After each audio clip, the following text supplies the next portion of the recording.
আসসালামু আলাইকুম সবাইকে। কেমন আছেন সবাই? আশা করি ভালো আছেন। আমিও ভালো আছি। আজকে হাজবেন্ডের আবদারে গরুর রেজালা করেছি। বাসায় যা ছিল তা দিয়ে ফার্স্টে আমি গরুর মাংসটাকে আদা রসুন হলুদ মরিচ দিয়ে কষিয়ে নিয়েছি। এরপরে আস্তে আস্তে করে সব মশলা অ্যাড করেছি। এখানে আমি পেঁয়াজের পেস্ট, বাদাম, জয়িত্রী, জায়ফল, কাঁচামরিচ বাটা এবং পেঁয়াজ বেরেস্তা করে সেটা ব্লেন্ড করে দিয়েছি। এখন কিছুক্ষণ সেটা কষিয়ে নিচ্ছি।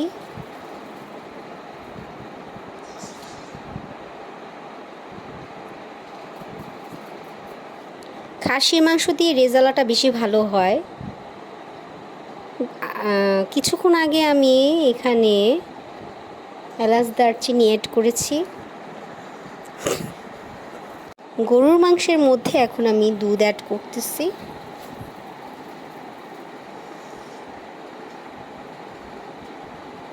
মাংসটা প্রায় হয়ে গেছে।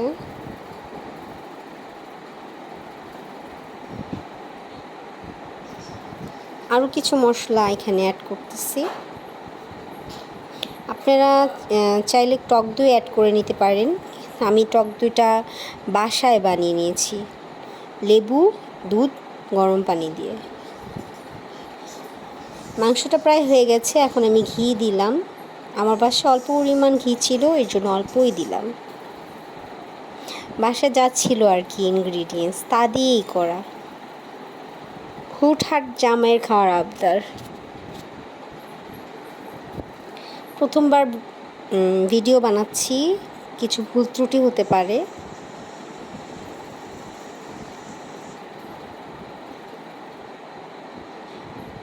আমি প্রফেশনাল ভিডিও বানাই না, চেষ্টা করতেছি আর কি। আমার রেজাল্টটা কমপ্লিট হয়ে গেছে। এখন রান্না করছি বাবার জন্য। আমাদের বরিশালের ভাজা সেমাইটা সবাই অনেক পছন্দ করে। বাবা প্রায় সময় এই সেমাইটা খাওয়ার জন্য আবদার করে, তাই আর কি একসাথেই গরু মাংস, রেজালাটা এবং সেমাইটা রান্না করছি। সেমাইয়ের মধ্যে তেল দিয়ে নিলাম, এলাচ দারচিনি তেজপাতা দিয়ে ভেজে নিচ্ছি। একটু ভালো মতো ভেজে নিলে সেমাইয়ের ঘ্রাণটা থাকে না। এখন আমি এখানে কিছু গুঁড়া পাউডার অ্যাড করে নিচ্ছি।